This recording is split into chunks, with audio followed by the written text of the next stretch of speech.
Bueno, ahí está. Entonces, vamos a seguir con lo que es la parte de servicios, ¿sí? Servicios industriales, servicios en la industria, ¿sí? Eh, ya pasamos la parte de fluentes y ahora vamos a ver un poco lo que hace a la generación de vapor, ¿sí? Concretamente las máquinas y bueno, un poco la idea que les voy anticipando es ver un poco esto, algunos detalles, que no es un tema largo, pero sí hacer alguna ejercitación, ¿sí? Yo tengo algún ejemplo por ahí para que veamos y que hagamos algún ejercicio, puede estar relacionado un poco con balance de masa, energía, obviamente, por ser un servicio de vapor. Incluso también lo podemos, se puede asociar a lo que vimos en operaciones básicas 1, con la parte de transporte, ¿sí? Hacer algún cálculo ahí. Así que bueno, vamos a tratar de encaminarlo hacia ese lado. Eh, el vapor entonces representa justamente en ese estado de vapor, ¿sí? De agua. eh, y obviamente nosotros lo utilizamos como fuente de energía. ¿Cuándo es aprovechable como fuente de energía? ¿Sí? Cuando tiene un cambio de estado. Recuerden que nosotros tenemos, acá nos vamos a remontar un poco a termodinámica, físico-química. Recuerden que cuando hay un cambio de estado hay una liberación de energía, ¿no?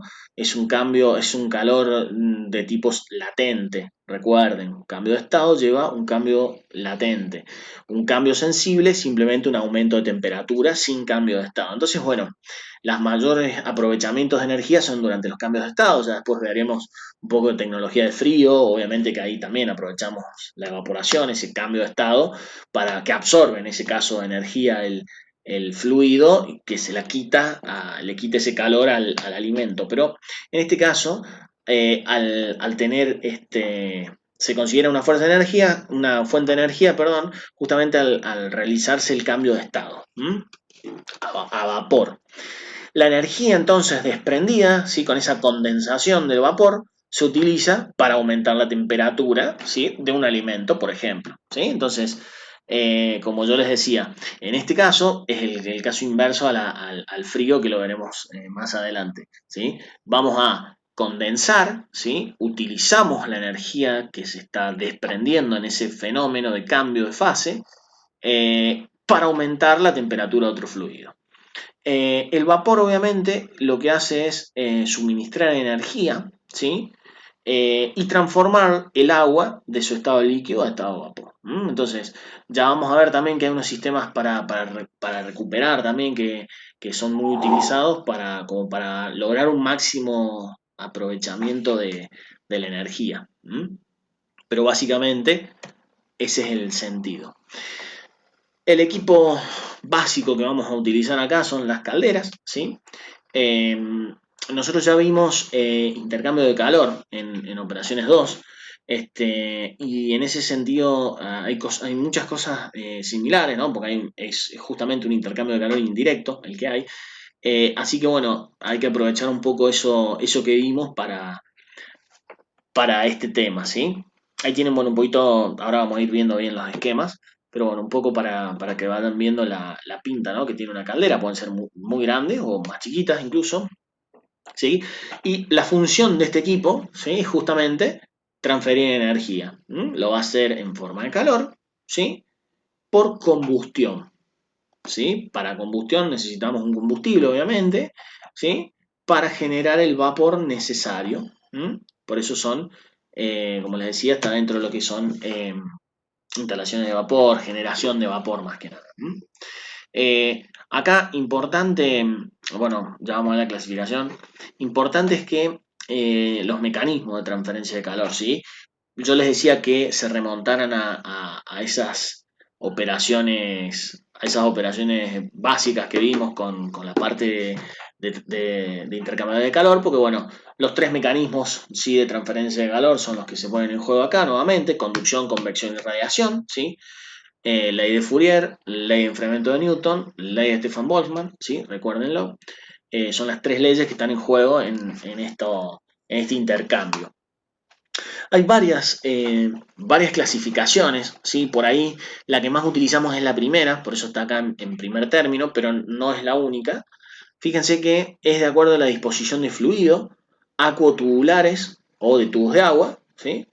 Pirotubulares o tubos de fuego. Están medio raras, son por ahí las traducciones, ¿no? Acuotubular o pirotubular es lo más normal.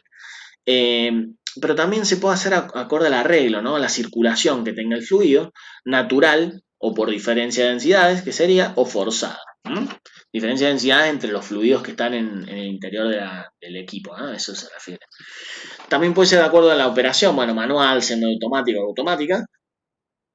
Y acá, de acuerdo al tiro de la chimenea, que es una de las partes, ahora vamos a ver las partes de la caldera, según el tiro de la chimenea, si forzada o inducido. ¿M?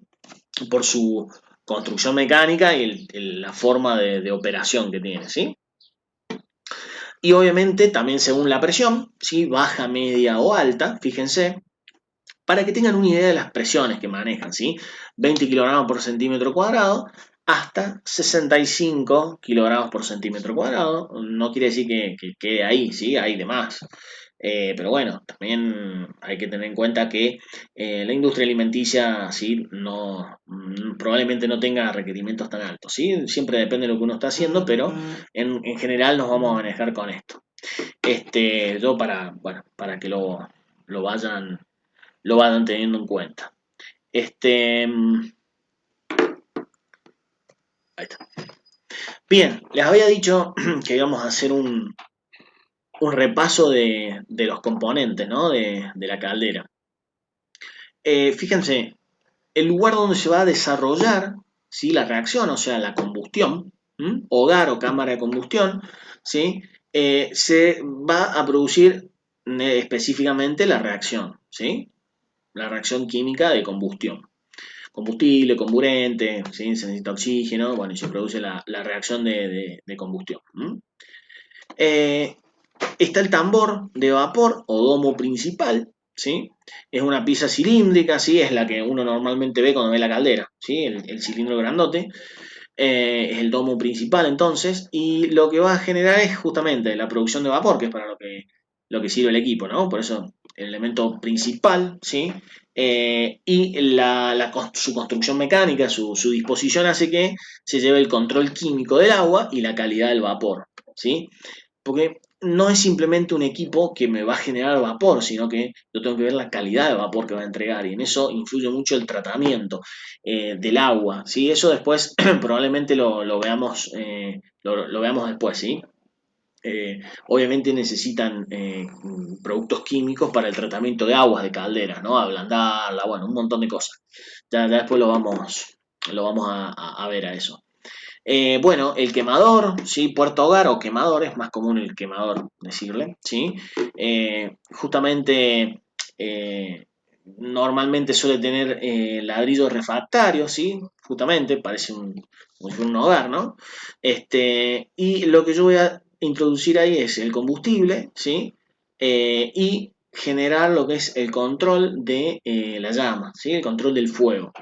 Eh, Obviamente la parte del quemador es el dispositivo que genera la llama, ¿sí? Obviamente, a ver, cuando uno entra en detalle en estos temas, tengo distintos modelos, distintos tipos de quemadores, ¿sí? Según sean, obviamente, las presiones, los combustibles que yo utilice, ¿sí? Y con eso, obviamente, también va a ir de la mano con la liberación de energía del combustible atomizado, o sea, esto es lo mismo que la boquilla de atomización en líquido, ¿sí? Lo que hace es regular la llama, la intensidad, la temperatura. Bien, el quemador, burdamente como el quemador que tienen en la cocina, ¿sí? Ese tipo de construcciones tienen. Por supuesto tienen el haz de tubos, por eso les decía que es muy similar a como habíamos visto en los intercambiadores de calor. Está compuesto por múltiples tubos, ¿sí? De menor diámetro, obviamente, que el hogar, por donde va circulando el fluido, ¿sí? Según sea la caldera. Ahora vamos a ver, obviamente. Por último, la chimenea, como les decía, también es un tipo de clasificación, si es tiro forzado o inducido. Es justamente lo que genera la salida de los gases de combustión, ¿sí? Todo lo que es gases, humo de combustión a la atmósfera, ¿sí? Y obviamente la función es producir un tiro necesario para la adecuada combustión, ¿no? No sé si lo sabrán, pero la función del tiraje de la chimenea, o sea, esa altura que tiene, justamente con lo que juega es con las diferencias de temperatura, ¿sí? La diferencia de temperatura que genera diferencias justamente diferencias de potencial, en este caso diferencia de temperatura, lo que hace es que se genere ese movimiento desde más caliente que está en el fuego hacia más frío que está en la salida, entonces genera esa succión y esa salida de humo y de los gases de combustión en este caso, ¿sí? No sería como la churrasquera que tenemos en la casa, pero en este caso sí estamos con combustible, entonces bueno, es mucho más relevante la forma en la que van a expulsar los gases, ¿sí? Es lo que nos interesa, después lo que nos interesa a nosotros a nivel seguridad y medio ambiente, ¿no? La parte de medio ambiente, de cuidado del medio ambiente, bueno, la emisión de esos gases tiene que ser controlada, las temperaturas tienen que ser controladas para que no haya compuestos cancerígenos, bueno, un sinfín de regulaciones, ¿no? ¿Cómo bien hasta ahora? Me van preguntando cualquier cosa, ¿eh? Acá a la derecha ven un esquema, ¿sí? Eh, Está en inglés, sorry. Vayan acostumbrándose. Eh, y lo que estamos hablando justamente acá es en los sistemas de generación de vapor, ¿sí? ¿Qué es lo que estamos viendo acá? ¿Cómo puede ser un aprovechamiento? ¿Sí? Entonces, fíjense, los sistemas de generación de vapor necesitan modificaciones de diseño si se quiere utilizar simultáneamente diferentes procesos de combustión, o sea, llevar a cabo la combustión por distintas vías, por distintos métodos, ¿sí?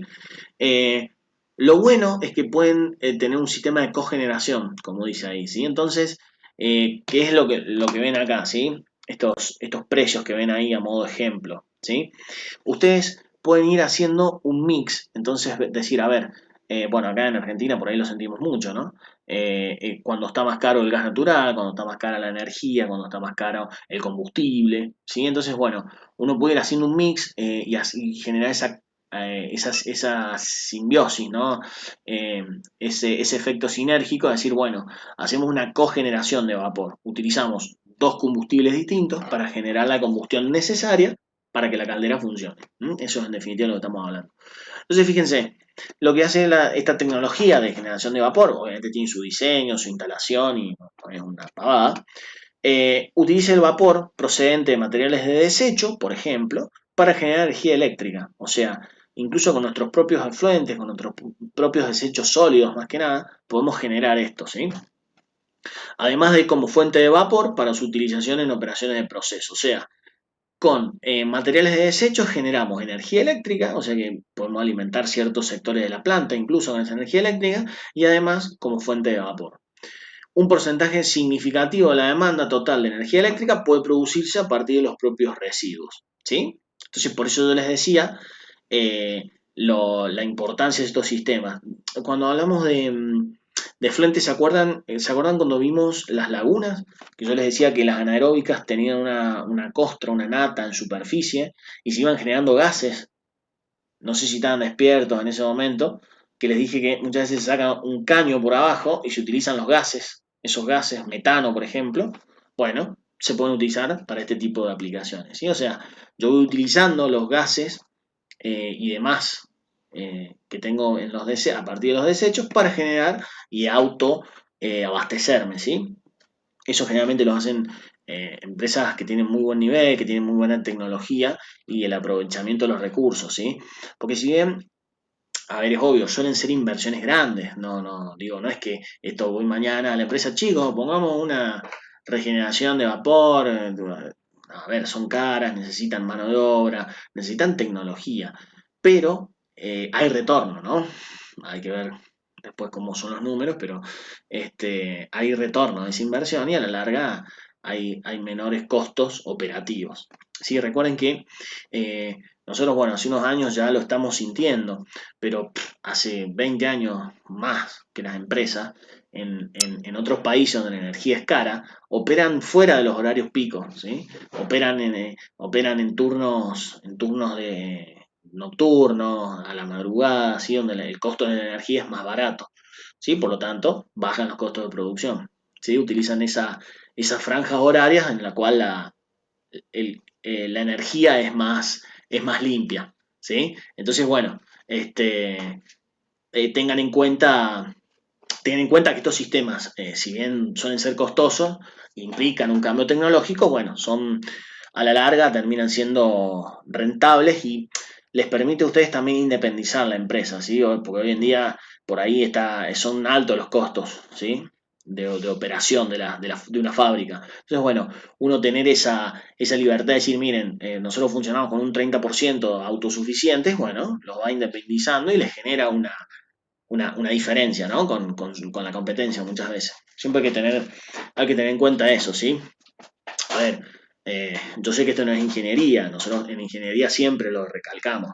La función del ingeniero siempre es producir al menor costo, ¿sí? Reducir los costos de operación, ¿sí? Optimizar el proceso. Bueno, también su función lo es porque están en la misma rama técnica, ¿sí? Van a formar parte de una empresa, entonces, bueno, tiene que tener siempre eso en mente, ¿no? De que lo que queremos es reducir costos y sobre todo la utilización de los recursos, ¿sí? Veámoslo de ese lado también, ¿no?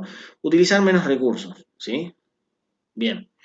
Eh, Acá tienen un esquemita, sí, tengo varios esquemas por ahí para que quede bien claro cómo funcionan estas cosas. Este, hay varios esquemitas, fíjense, como para que lo vayan viendo, bien que tienen una entrada y una salida de agua, un intercambiador, como les decía. Acá tienen la parte del quemador, ¿sí? Con la llama, que es la que genera justamente el cambio de estado del agua, ¿sí? A vapor. Sí, fíjense, por acá tenemos humos, hay una convección interna, obviamente, en la parte del hogar, como les decía, en la parte interna, y van hacia la chimenea esos gases de combustión, ¿m? Y tienen que salir hacia el exterior. ¿Sí? Fíjense, caldera de 2 pasos de humo, caldera de 3 pasos de humo. Esto es análogo, por eso les decía, a los intercambiadores de casco y tubo, ¿sí? Por eso no sé si recuerdan que veíamos que podían tener varios pasos por carcasa, por tubos. Entonces, bueno, para que lo tengan en cuenta, ¿sí? A eso me estoy refiriendo, ¿sí? ¿Bien? ¿Se entiende? Siento un ruido por ahí, no sé si alguien quiere hablar o... ¿Estamos bien? Bueno, me avisan cualquier cosa. Hay una caldera ahí en la facultad, ¿sí? En la fábrica de conservas, por lo menos estaban ahí hace un tiempo haciendo una puesta a punto. Había unas cositas ahí, pues bueno, a ver, no está acá en la clase, en el curso, ¿no? Pero está dentro de lo que se llama recipientes a presión. Para la operación de una caldera se necesita un operario o un operador, digamos, con el curso de recipientes a presión. No maneja cualquiera este equipo porque levantan presiones y explotan, ¿sí? Lo mismo que los concentradores, ¿sí? Los concentradores también se hace el mismo curso de recipientes a presión. Digo, para que lo tengan en cuenta. Uno cuando tiene el operario, ¿sí? Generalmente suelen ser muy capacitados los operarios que manejan estos equipos porque, bueno, tienen un cierto tipo de formación y tienen instrucciones extras que los hace un poco más preparados, más formados, digamos, en los aspectos industriales, ¿sí? En la UTN se hacen permanentemente los cursos de recipientes a presión. Yo lo iba a tomar, ¿sí? Ténganlo en cuenta, nunca está de más, no lo he hecho por tiempo, pero nunca está de más, ¿eh? Está muy bueno saber sobre todo los niveles de seguridad que hay que tener en cuenta con estos equipos, ¿sí? Fíjense, bueno, justo acá está la válvula de seguridad. Eh, no sé si han tenido la oportunidad, pero yo he estado, cuando ha liberado, esto es una válvula de seguridad, válvula de venteo, ¿sí?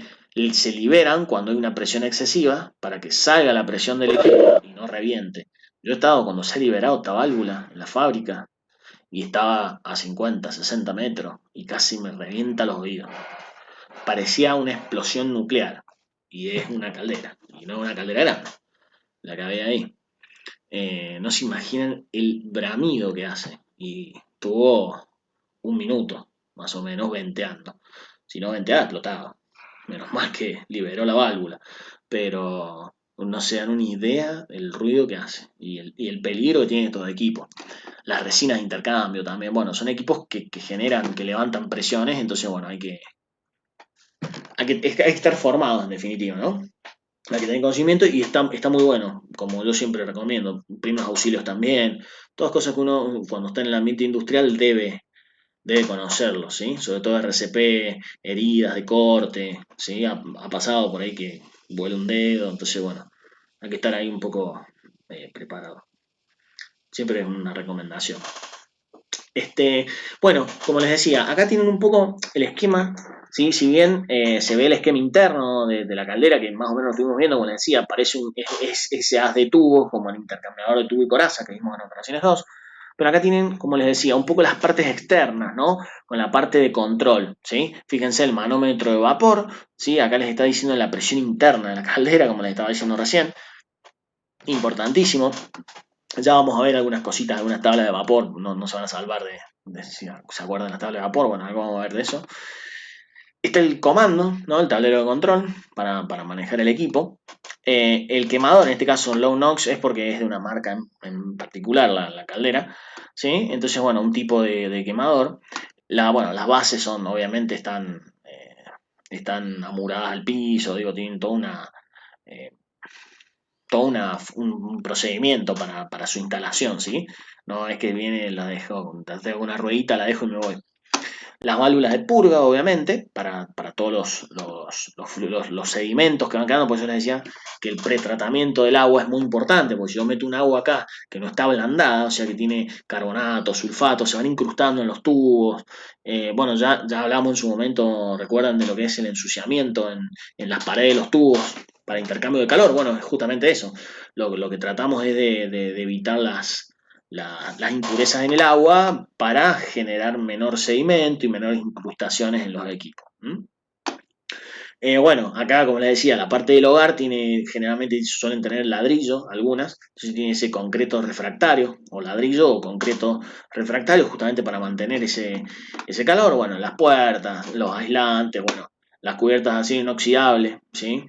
En el mejor de los casos, ¿no? Una buena caldera así de acero inoxidable, el cuerpo de acero inoxidable, creo que las primeras eran de acero inoxidable, que se veía bien pulido. Ahí está, ¿ven? Se ven lindos, no son todas así. ¿eh? Este, pero bueno, son de muy, muy buena construcción, ¿sí? Bueno, un poco para que tengamos la válvula de seguridad, como les decía, de acuerdo al tamaño de la caldera, obviamente, y la presión de diseño. Es la que nos salva, ¿no? La que libera presión.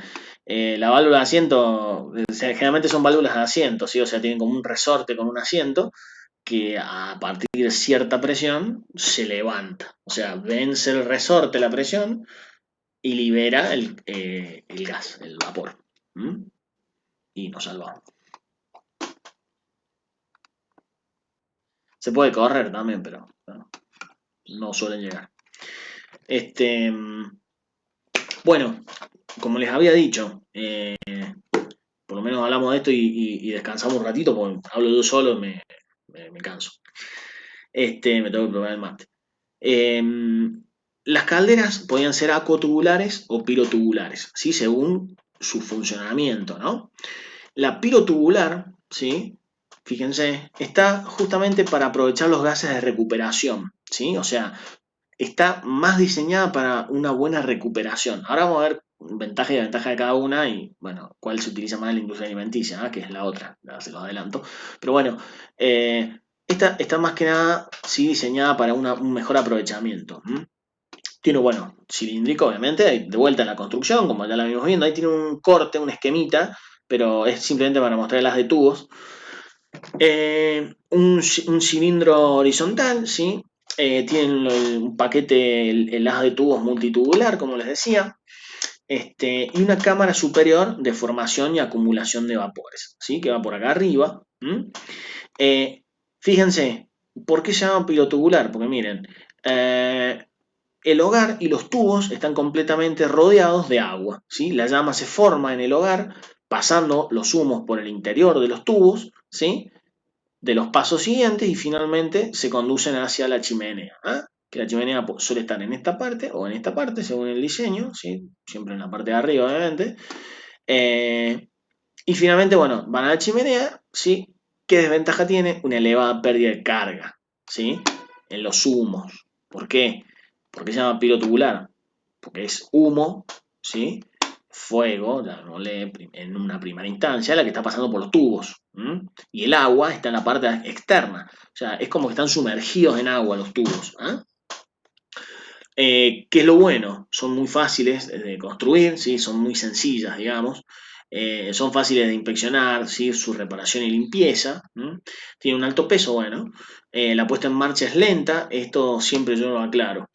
La puesta a punto, lo que es entrar en régimen en un equipo, que siempre se lo recalco, ¿sí? Eso muchas veces suele ser relevante, por eso uno después no quiere parar a estos equipos, porque la puesta en marcha a veces son de varias horas. Entonces imagínense que tiene algún problema en la producción o tiene algún problema con la generación de vapor y hay que frenar la caldera para hacer algún mantenimiento, cambiar un retén, cambiar algo o sacar un tubo porque se pinchó, tiene que parar varias horas. Entonces, por eso, importante, puesta en marcha es lenta, ¿sí? Gran peligro en caso de explosión o rotura. Bueno, hay que tener cuidado. Hay que tener buen estado físico, básicamente. Eh, Bien, como les decía, bueno, y acá corto, así no se van con las ganas de saber lo que son las acotubulares. Eh, Acá justamente lo que va por dentro es el agua, ¿sí? Me disculpo por esa imagen, ya tengo unas mejores. Este, el agua va por dentro de los tubos, ¿sí? Y se emplea, obviamente, para aumentar, bueno, la superficie de calefacción, ¿sí? Eh, la idea es que los tubos permitan, ¿sí? Eh,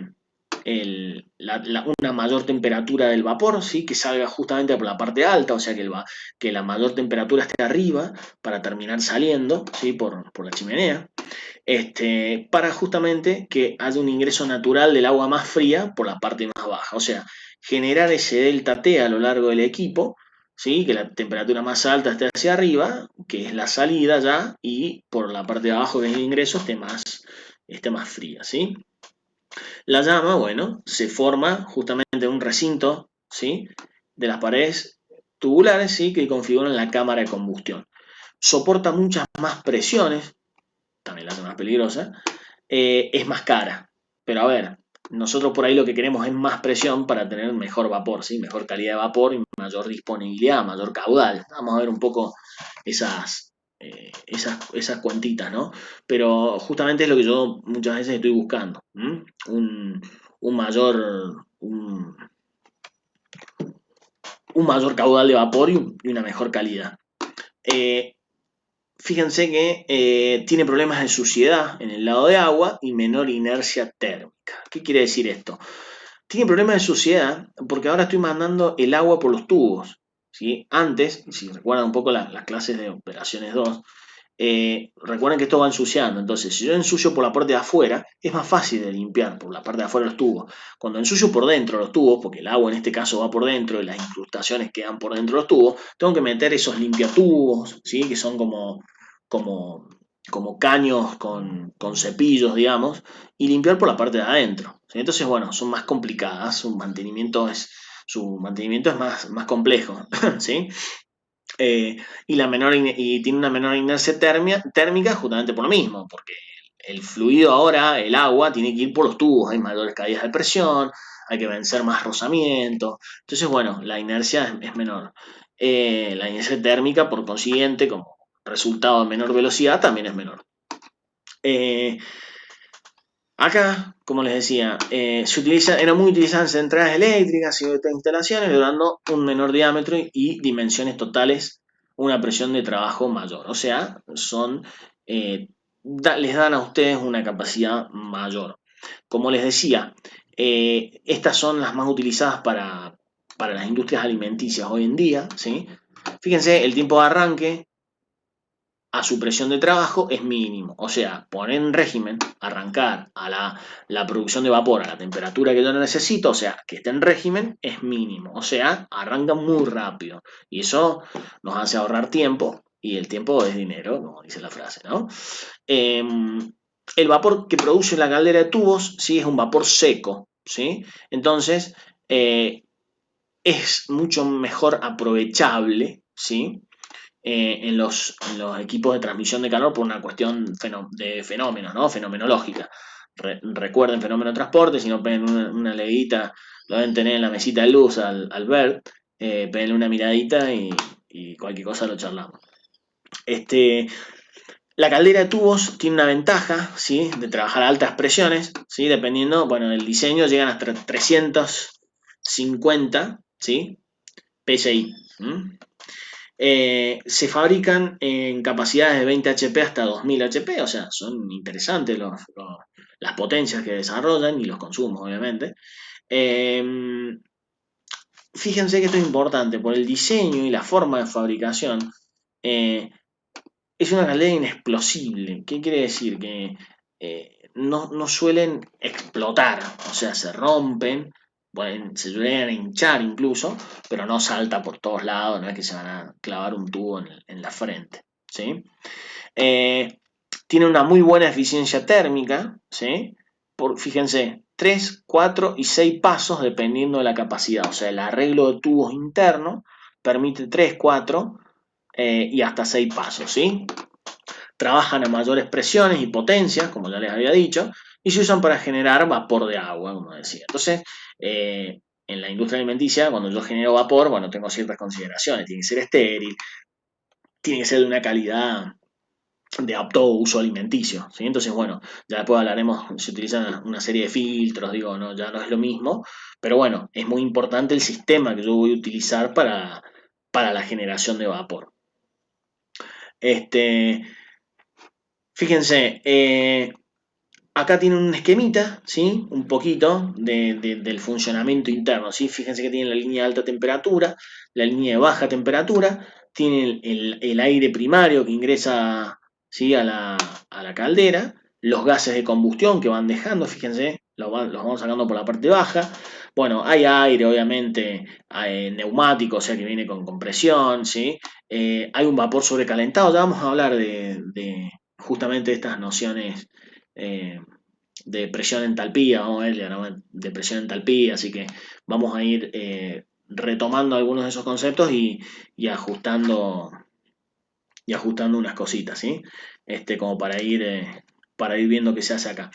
Eh, Vamos a hacer el recreito acá y vamos a seguir con esto enseguida.